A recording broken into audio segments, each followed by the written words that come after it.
in terms of the first question, emerging priorities, the thing we focused on the most would be, I think, to do a needs assessment. It was mentioned today, but we need to know how many operators are actually needed and what education are they needed and what levels of certification. Is it class 1, 2, 3, 4? Before you can even take the step further, we think there's going to be 50% resign or retire in the next, well, by now, they're supposed to be retiring, right? But we don't know. I mean, the government doesn't seem to know, the associations don't know those exact numbers, so there needs to be some compilation of data across the province to know exactly where we stand.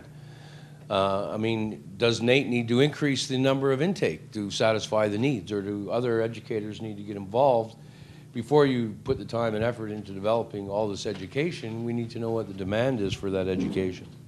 The second thing is looking at enabling people to enter the industry. And the action item might be to find the barriers that prevent that entry. Money might be one, but another is just to map out the ways people have entered. We talked about the legacy of the jack of all trade coming in. Maybe there's other routes that are out there we just need to look at and see what trend it is.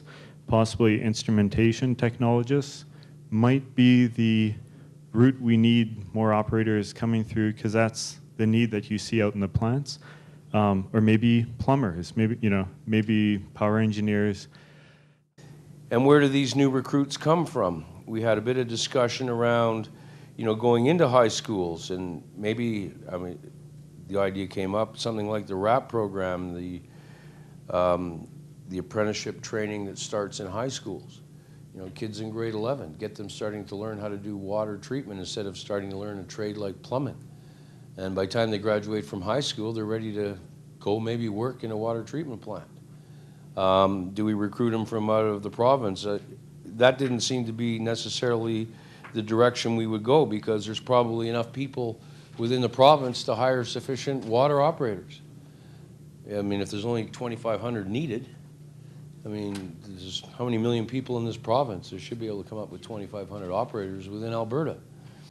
The focus was on education of the public, which is really the voters, and then council and administration, and the realization that that's not a one-time education. It's a continuous education, because there's elections every 3 years. We're looking at education awareness by the municipal leaders, the public, the provincial government, and the realization that this is a career. It's not just a job. This is something that people go into for a lifetime. We discussed the idea of education and going to school, but actually engaging the community and raising awareness around this issue. And when we do that, I think it's important to build a case for support and articulate it, make it relevant, make it hit home, because that's the only way you will get the public aware of it. The three things that might be worth doing education on is the risk management idea, that it is a infrastructure that's critical to life in the community. If you have good water, social life sort of keeps going. If you have an incident or a series of incidents, it can affect your community. And actually, that's both in terms of quality, but actually there have been a lot of instances where you just run out of water. You have a pipe break or something that you don't even have water to boil, and that's something else to think about, is how does your community host, ball tournaments or graduation if you don't actually have water going, which has happened. We thought that it was absolutely important to get the public on board, because the politicians listen to the public, and having that collective voice will only make that collective impact. Heard it just about at every table. Our thing was education. You have to educate the employers, the operators, the public, industry, the politicians, all at local level. You need to get the buy-in.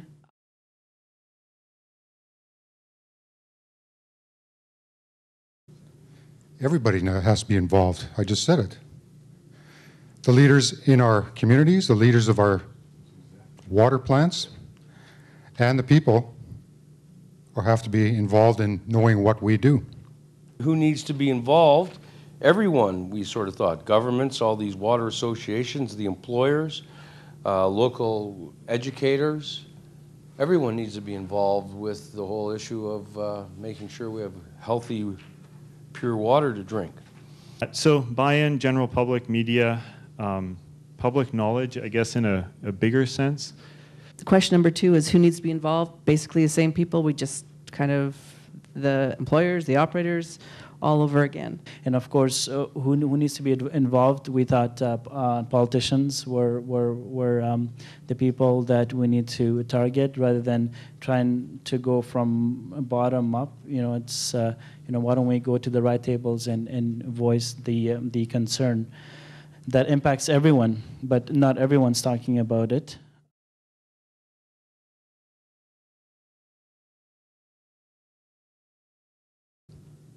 One big one is that all the courses are full. We have people waiting to take courses. We take some surveys of operators.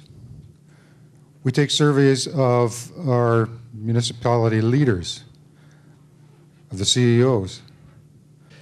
And then indicators of success. The waiting list at NAIT would be one. Another one would be a change in water bills. If we'd see across the province water rates going up and people trying to look at the full cost, the financial community, understanding the cost, and council being okay with the raises needed to sort of ensure stable water, that would be an indicator of success.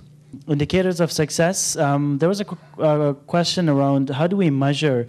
We talked about the KPIs and benchmarks and standards, but we also thought that there is a role for relevant stakeholders to play, especially the colleges, the universities, the employers, and in creating that sort of data, that sort of real stats to show where's the need, how do we make it sort of a case for support as we go up high the ladder. Well, it better would be that operators are actually getting paid for what they're worth, see an increase in what the operators get paid, more certified operators, more trained operators, and the recognition, if they could get recognition for the job, of the importance of their job with local engagement at the towns, municipalities, that they actually buy into the fact that it's an important job.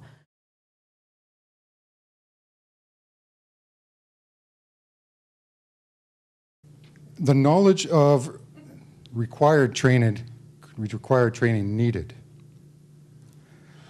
We have all these education outlets, but if they don't know what needs to be taught for an operator, that's quite a showstopper. Or do we need them all, or do we have a central location that we get to say, this is the kind of stuff we need to teach, can you teach this, can you teach that? Well, it's a mindset of, this is something that we need. What do we need from whom? In terms of showstoppers, a couple things that did come up earlier were things like incentives. How do you keep people into the industry? Are we paying people enough? Do we respect them enough?